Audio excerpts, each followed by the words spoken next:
Many people believe that love means holding on tightly to someone. We think that if we truly love a person, we must keep them close, protect them, and never let them go. But this is a misunderstanding. It comes from fear, not from love. When we try to possess someone, we are not really loving them, we are trying to control them. We treat love like something we can own, like a house or a piece of jewelry. But love is not a thing. It is a living experience. And like all living things, it needs space to grow. Imagine holding a bird in your hands. If you hold it gently, it stays. It feels safe and free. But if you hold it too tightly, you hurt it. You may even kill it. The same is true for love. The tighter we hold on, the more we risk losing what we treasure. Real love is not about possession. It is about presence.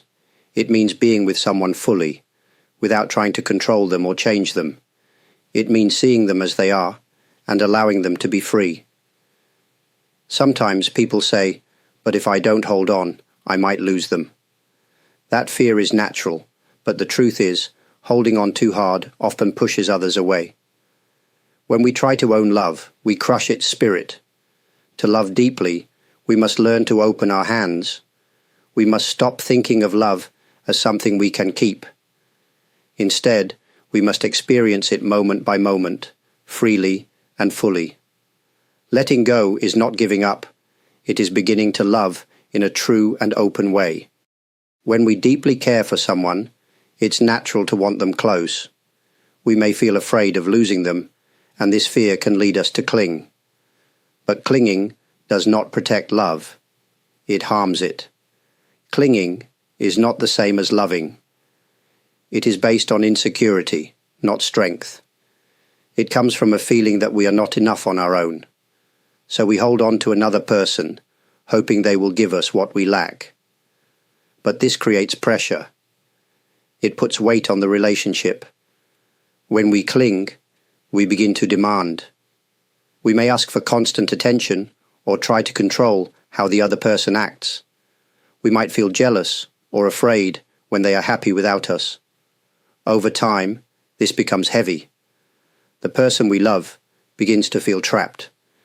And love cannot survive where there is no freedom. Love should feel light and warm, not tight and cold. It should bring peace, not stress. But when we cling, love starts to disappear. What remains is fear, control, and pain. The more we cling, the more we lose the beauty of the connection. We stop listening. We stop seeing the other person clearly. We see only our own need, not their heart. And slowly, the bond we once cherished begins to break. If we truly want to keep love alive, we must stop trying to hold it so tightly. Love is not something we can trap. It grows best when it is free. The people we love should feel safe, not caught. They should feel trusted, not watched. Letting go of clinging is not weakness. It is the first step toward love that lasts. Many of us hold on tightly to the people we love because we are afraid. But what exactly are we afraid of?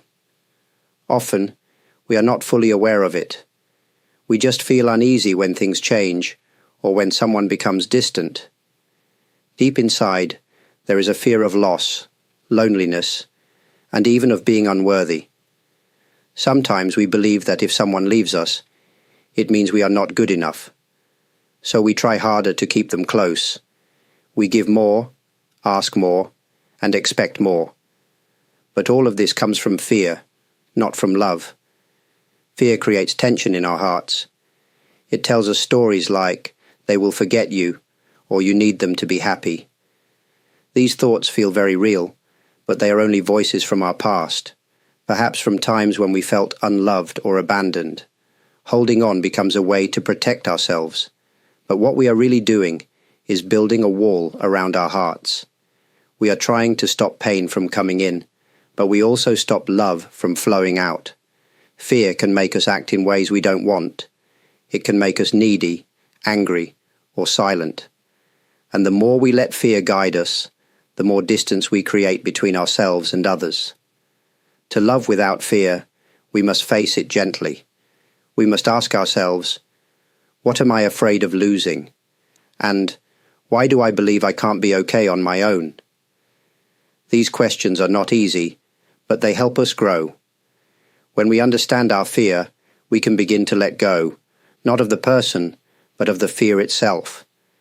And in that space, real love begins to bloom. True affection is gentle. It is not loud or demanding. It does not try to take or change. It simply allows. Many people confuse affection with excitement or desire, but true affection is deeper, quieter, and more lasting. It begins when we see someone clearly, when we recognize their presence, their feelings, and their path in life. We do not try to control them or make them fit into our own story. We let them be who they are, and still, we stay near, with warmth in our hearts. True affection does not depend on what someone gives us. It does not grow because they act a certain way or say certain things. It is not based on getting something back. Instead, it grows from within, like a calm light that shines just because it's there.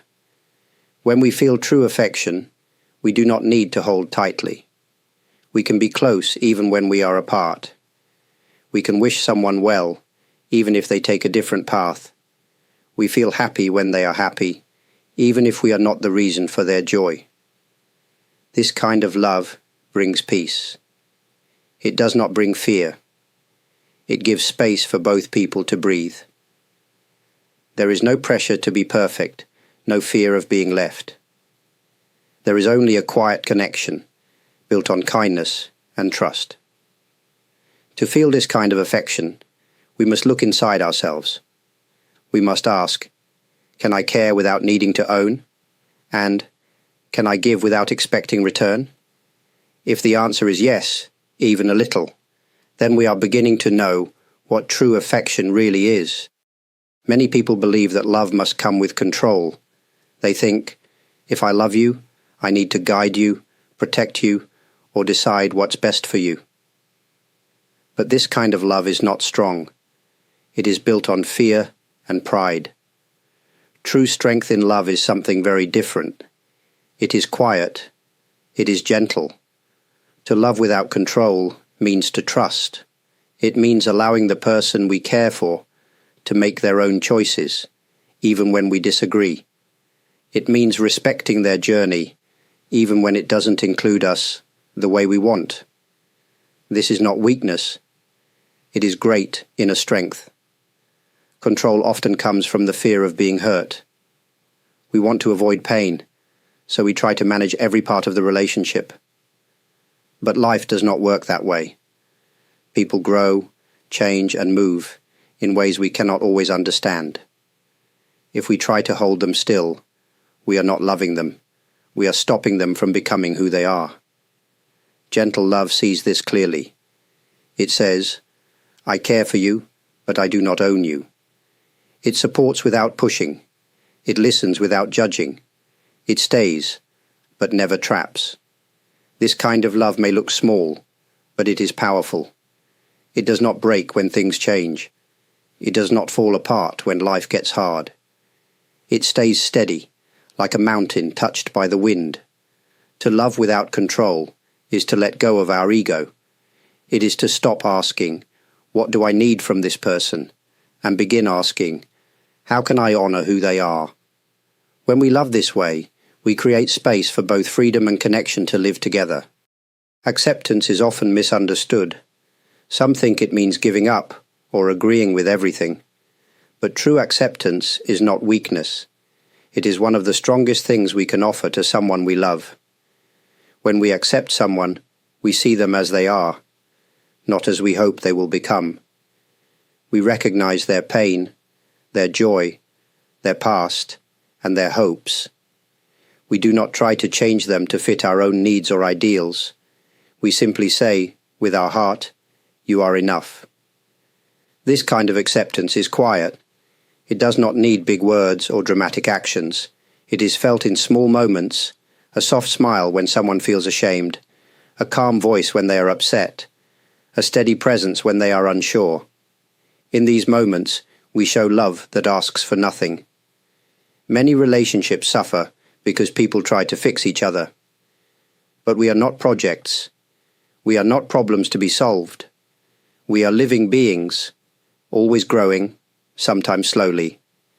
Acceptance creates a space where this growth can happen freely. Of course, accepting someone does not mean we ignore harm or pretend everything is perfect. It means we stop fighting reality. We stop wishing that the person in front of us would become someone else. We begin to love who they are, not who we imagine. This silent power brings peace to both people. The one who is accepted feels safe, and the one who accepts feels free. Free from the struggle of control, from the pain of expectation. When we stop trying to change love, we begin to feel its real beauty, and that begins with acceptance, deep, gentle, and true. In many relationships, expectations grow quietly. At first, we may not notice them. We expect a reply to our message. We expect a certain tone of voice. We expect kindness on a bad day. These seem small, but over time, they can build into something heavy. Expectations often come from our own stories. We think, if they love me, they will do this. Or, they should understand without me saying anything. But when reality does not match these thoughts, we feel disappointed. We may even feel hurt or angry. The truth is, no one can always meet our expectations. Even those who care for us deeply will sometimes forget, misunderstand, or make mistakes. This is part of being human. When we carry too many expectations, we stop seeing the other person clearly. We begin to focus only on what they are not doing. We forget to notice what they are giving. We start to measure love instead of feeling it. This weakens our connection. The other person may feel they are always failing, even when they try.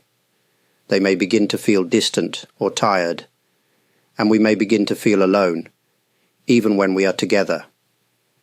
To protect love, we must learn to let go of some expectations. This does not mean we stop caring or that we accept harmful behavior.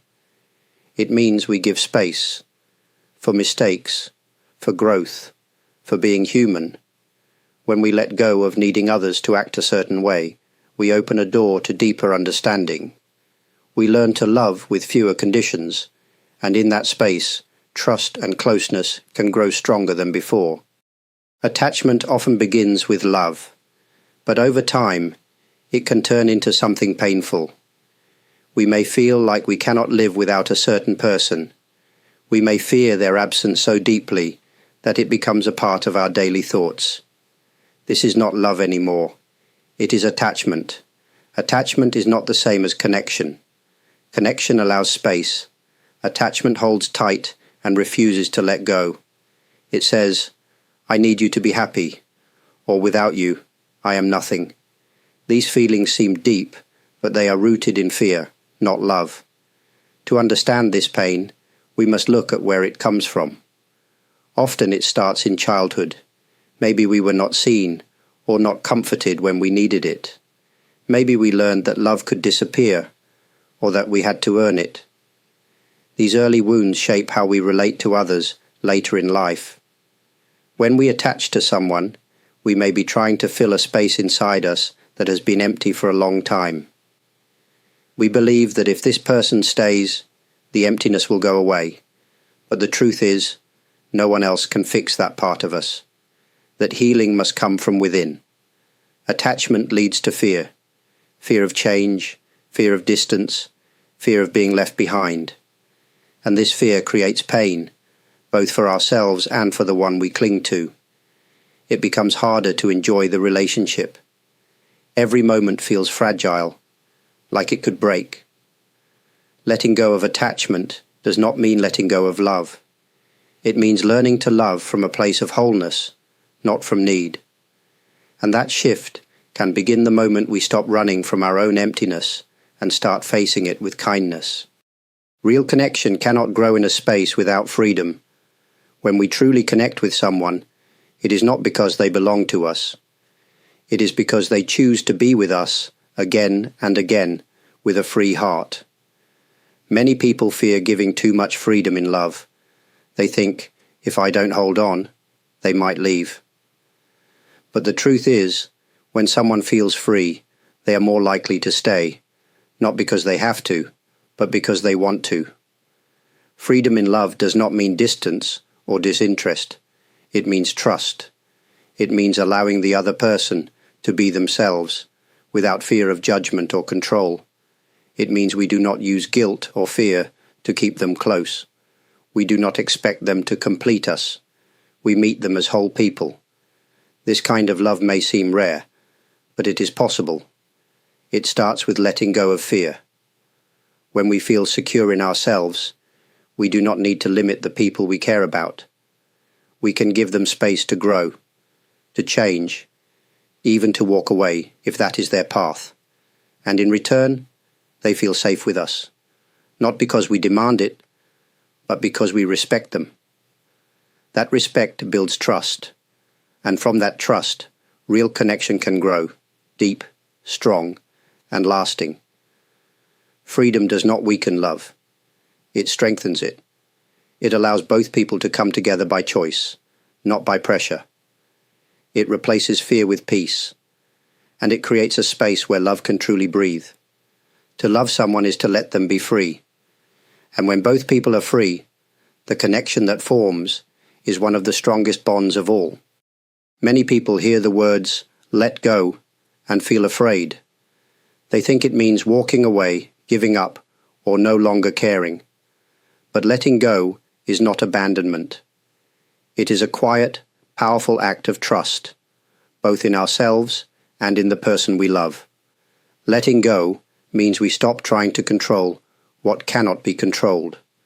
We accept that we cannot manage someone else's feelings, choices, or path. We may care deeply, but we understand that each person must walk their own road. This trust is not blind. It is not careless. It is full of awareness and care. We trust not because we know what will happen, but because we accept that love is not something we can force. Letting go allows the relationship to breathe.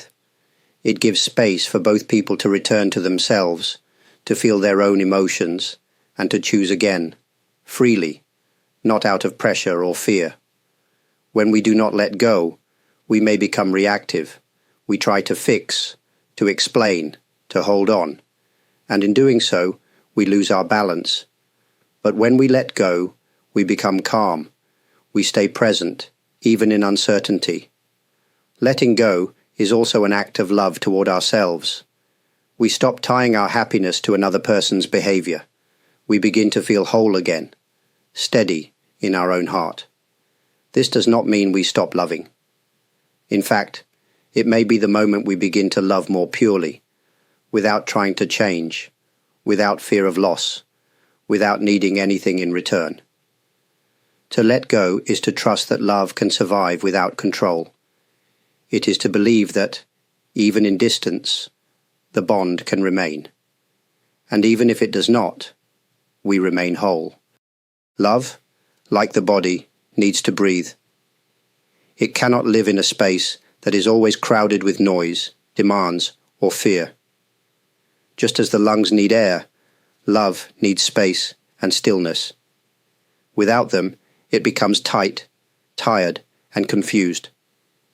Many relationships suffer not because of a lack of love, but because there is no room for silence. We fill every moment with words, questions, or expectations. We forget that peace is also a way of being together. Sometimes, the most loving thing we can do is to say nothing, to simply be present. Stillness in love does not mean distance, it means comfort. It means we do not always need to explain ourselves or fix things right away. We can sit side by side, quietly, and still feel connected. In fact, this kind of quiet presence can deepen the bond more than words ever could. Space in a relationship allows each person to breathe and grow. It means taking time alone without guilt. It means respecting the other person's need to rest, reflect, or change. When we allow space, we also allow trust. Love that breathes does not rush. It moves with care. It allows emotions to come and go like waves, without trying to control them. It knows that not every moment has to be intense or dramatic. Sometimes, love is simply the feeling of ease when we are near someone, even in silence. We often think love means doing more, but sometimes love is doing less, stepping back, letting things unfold naturally, and trusting that what is real will remain. In this space and stillness, love becomes clearer, softer, and more alive. One of the greatest challenges in love is seeing the person in front of us clearly. Often, without realizing it, we build an image in our minds, a version of the person shaped by our hopes, fears, and desires. We love this image, not the real person. And when they act differently from our picture, we feel hurt or confused. This is not true seeing, it is projection. To truly love someone, we must let go of the idea of who they should be.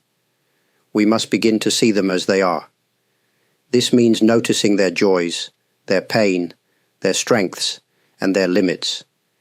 It means accepting that they are not here to complete our story. They are walking their own path, just like we are. This kind of seeing takes patience. It requires that we listen without planning our reply. It asks us to notice, not judge. And when we do, something shifts. The person in front of us becomes more real.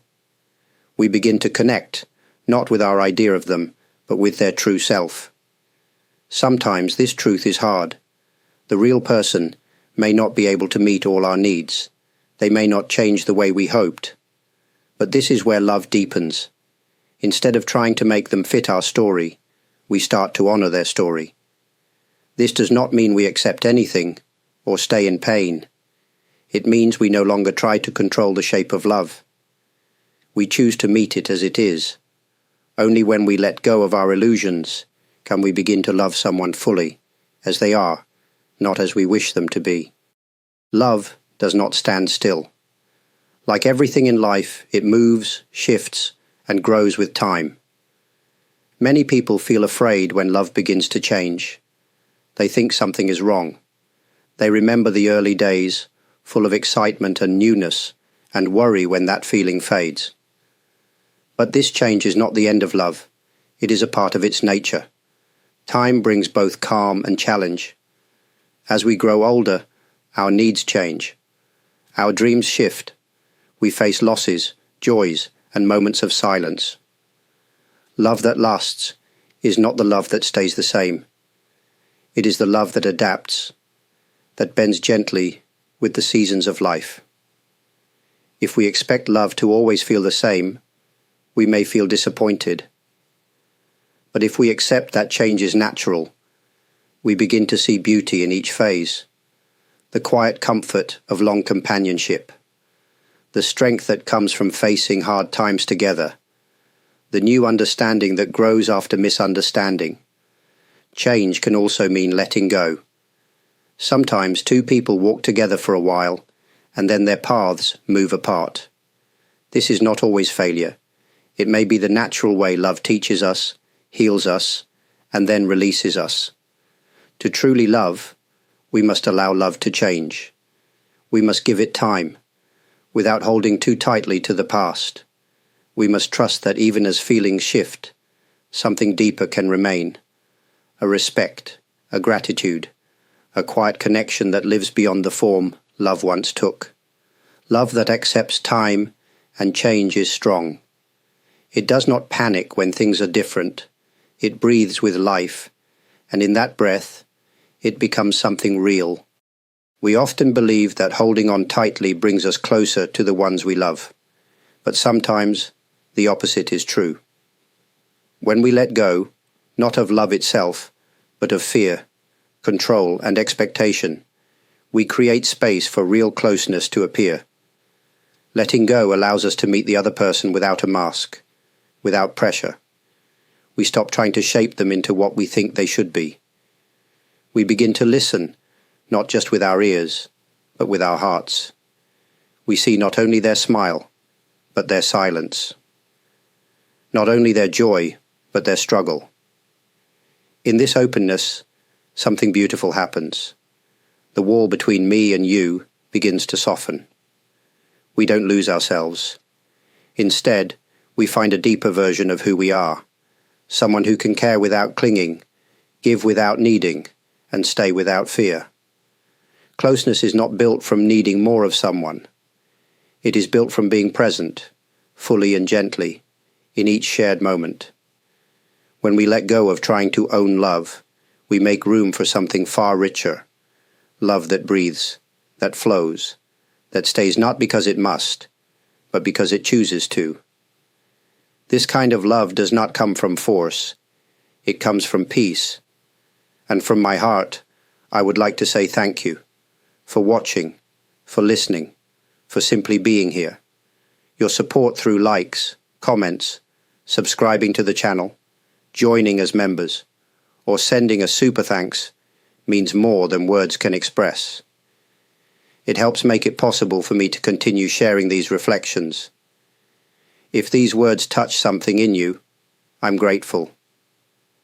May we all continue learning how to love, not by holding on, but by letting go, with kindness and grace,